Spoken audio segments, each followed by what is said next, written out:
Pantauan satelit terkini, Pulau Jawa terancam oleh dua lautan sekaligus. Yang pertama, Laut Selatan, mengancam dengan adanya gempa megatrust yang sungguh sangat dahsyat luar biasa. Yang kedua, Laut Utara. Laut Utara juga mengancam akan menaikkan airnya menjadi banjir rob air laut. Ini dua-duanya lautan mengamuk, baik itu Laut Selatan maupun Laut Utara. Nah, kita sebagai manusia biasa, maka jangan takut dan tetaplah tenang.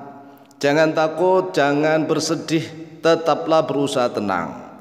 Perbanyak zikir dan doa memohon kepada Allah Jalla Jalaluh, karena tidak ada satu makhluk pun yang mampu menolak ketetapan Allah. Dahulu kita tidak ada, kemudian kita diadakan oleh Allah untuk hidup di muka bumi.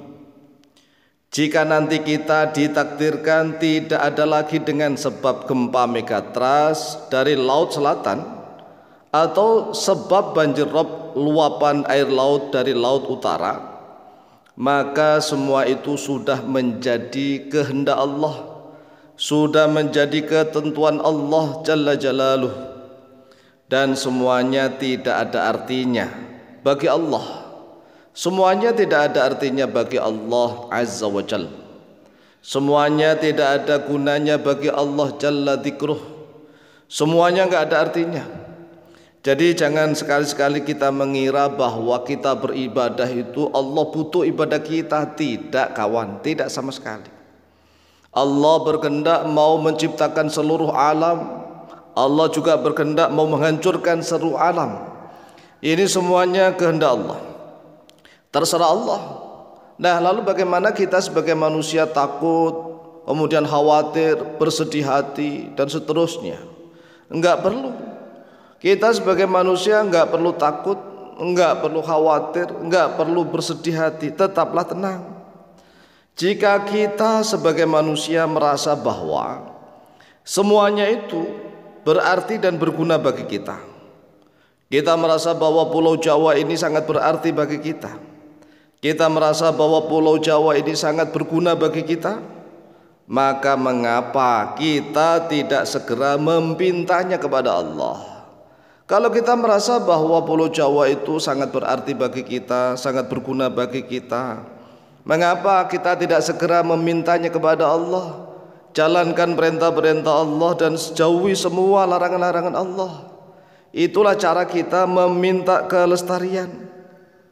Dan jika kita diadakan oleh Allah hidup di muka bumi ini, berlaku bertindak seenaknya, merusak alam seenaknya, bahkan hutan di Kalimantan sudah gundul, kemudian tanahnya sudah rusak sak karena memang dibomi oleh para perusahaan tambang batu bara. Tanah di Kalimantan itu rusak sak karena kami 15 tahun hidup di Kalimantan Timur, di Kota Bontang, Kalimantan Timur, dan kami sering diundang pengajian kemana-mana. Iya, ke Sangatta, Kutai Timur, kemudian ke Samarinda, kemudian ke PPU Penajam Pasir Utara, ke Tenggarong, kemana-mana. Dan kami suka iseng selalu minta diantarkan ke perusahaan-perusahaan, entah itu ke PT Indominco Mandiri, entah itu ke PT Pama. Saya ingin lihat lokasi-lokasi yang mereka gunakan untuk mengeruk batu bara itu. Semuanya sudah rusak. Nah, di Pulau Jawa ini apalagi, semuanya rusak. Nah, kerusakan ini disebabkan oleh satu hal sebenarnya. Satu hal itu apa? Karena manusia yang hidup di Indonesia ini rata-rata saat ini tidak mengenali dirinya sendiri. Kalau bahasa kasarnya tidak tahu diri. Jadi orang yang tidak tahu diri inilah yang merusak. Dia akan hancur dan dia akan menghancurkan segalanya. Maksudnya bagaimana orang tidak tahu diri?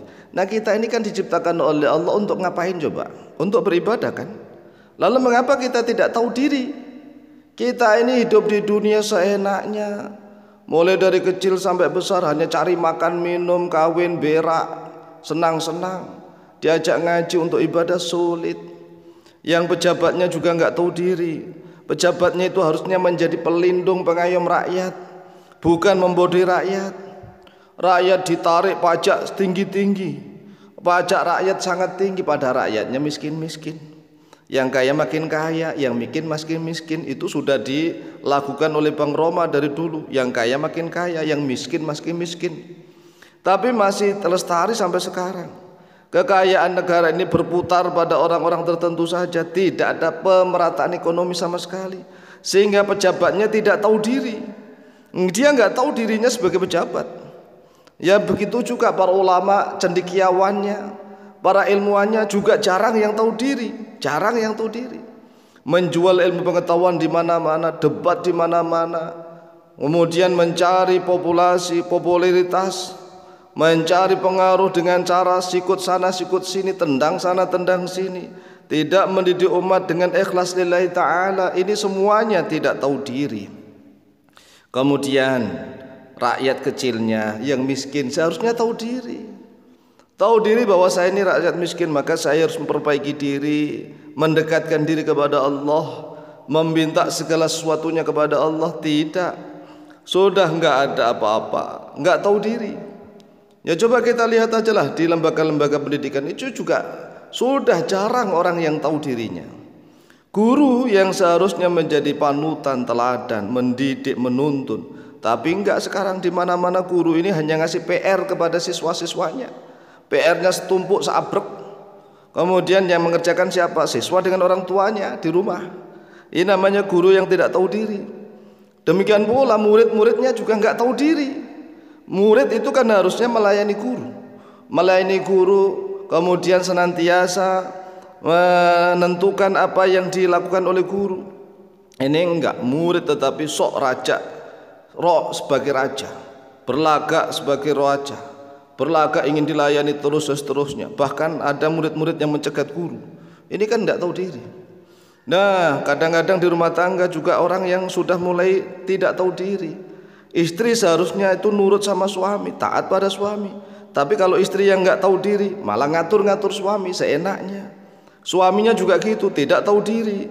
Seharusnya suami itu bertanggung jawab, memberikan nafkah sandang pangan papan. Sandang pangan papan itu adalah nafkah lahir. Kemudian wajib juga memberikan nafkah batin. Nafkah batin itu adalah memberikan pendidikan rohani, itulah batiniyah.